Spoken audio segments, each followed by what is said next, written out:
Assalamualaikum warahmatullahi wabarakatuh.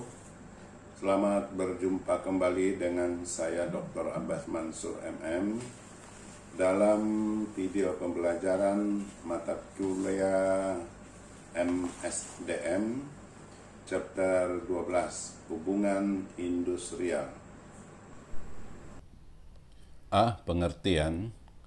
Pengertian hubungan industrial adalah semua pihak yang berkepentingan atas proses produk, barang, atau jasa di suatu perusahaan. Nah, pihak-pihak yang berkepentingan ini disebut stakeholder. Siapakah stakeholder itu? Ya, salah satunya adalah pengusaha yang sehari-harinya diwakili oleh manajemen. Lalu ada para pekerja atau buruh, ada supplier, ada konsumen, ada perusahaan pengguna, masyarakat sekitar, dan yang paling tidak bisa ditinggalkan adalah pemerintah. Nah, di samping hal di atas juga melibatkan para konsultan hubungan industrial atau pengacara, kemudian arbitrator, termasuk mediator dan akademisi, lalu juga melibatkan para hakim-hakim pengadilan hubungan industrial. Nah, dalam Undang-Undang Ketenagakerjaan Nomor 13 Tahun 2003 Pasal 16 disebutkan bahwa pengertian dari hubungan industrial adalah sistem hubungan yang terbentuk antara para pelaku dalam proses produksi barang dan atau jasa yang terdiri dari unsur pengusaha, pekerja, buruh, dan pemerintah didasarkan pada nilai-nilai Pancasila dan Undang-Undang Dasar. Jadi ini Undang-Undang Ketenagakerjaan lebih mendalam lagi karena harus menerapkan termasuk lima nilai Pancasila dan undang-undangnya.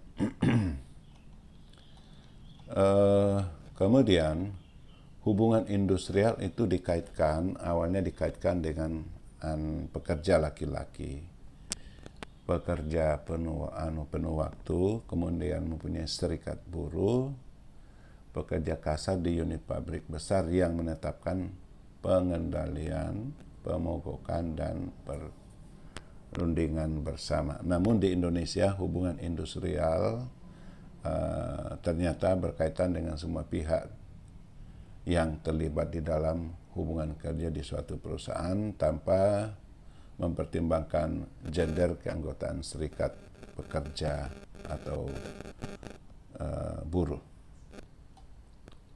Nah, hubungan industrial berawal dari adanya hubungan kerja. Jadi hubungan industrial itu berawal dari adanya hubungan kerja yang bersifat individual antara pekerja dan pengusaha.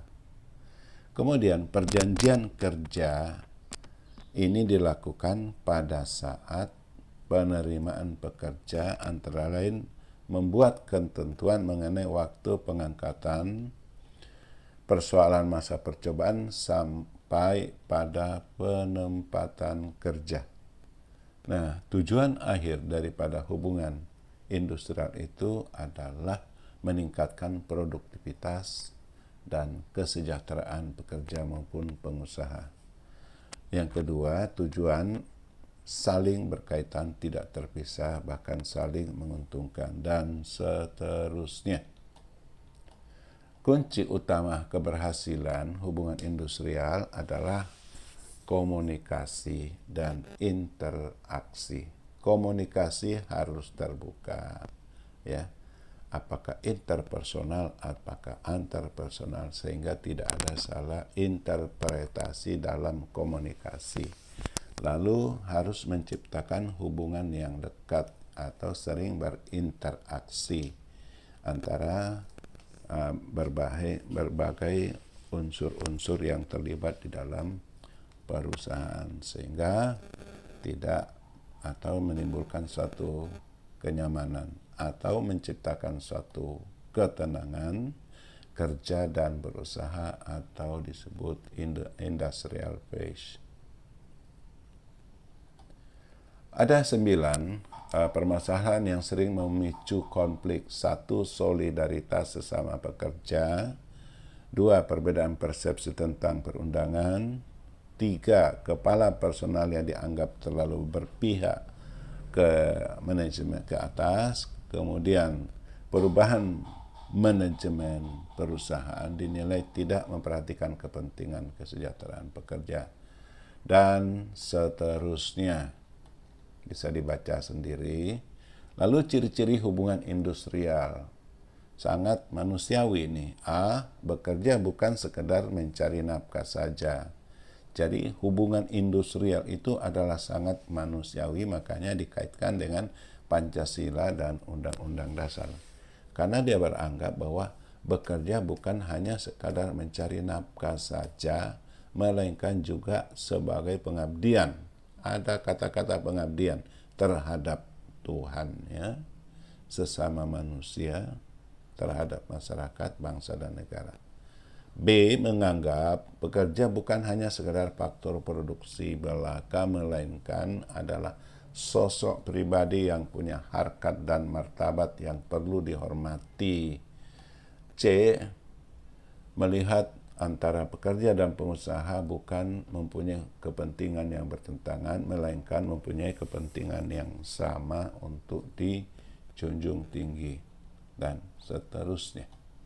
Nah, sarana hubungan industrial atau sarana yang bisa digunakan apabila terjadi ketidaksepakatan atau ada sesuatu yang mau disampaikan, komunikasikan, antara lain ya ada serikat pekerja, serikat buruh, organisasi pengusaha, lembaga kerjasama bipartit dan tripartit, serta ada peraturan perusahaan dan sebagainya. Nah, ada kesepakatan kerjasama. Menurut pasal 1 angka 20 Undang-Undang Nomor 13 Tahun 2003 mengatakan bahwa peraturan yang dibuat secara tertulis oleh perusahaan yang memuat syarat-syarat kerja dan tata cara kerja perusahaan. Sedangkan perjanjian kerjasama adalah perjanjian yang dibuat lebih tinggi lagi tingkatannya karena sudah membandingkan dengan beberapa perusahaan lain. Lalu hubungan bipartit dan tripartit. Tadi sudah disinggung di atas. Kalau bipartit artinya kalau masalah terjadi atau terjadi ada ketidaksepahaman antara buruh dan pihak manajemen, itu bisa diselesaikan oleh bipartit atau dua kubu manajemen dan kubu atau kelompok serikat buruh. Sedangkan tripartit yaitu melibatkan pemerintah jika terjadi masalah-masalah dalam misalnya peraturan perundang-undangan atau kebijakan dalam ketenagakerjaan.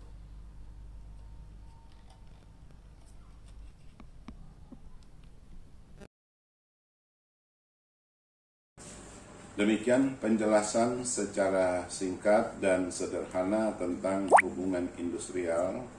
Untuk lebih memahami materi tersebut, Anda silakan membaca modul pada SSO atau diskusi dengan rekan-rekannya. Saya akhiri dengan ucapan Alhamdulillah. Assalamualaikum warahmatullahi wabarakatuh. Institut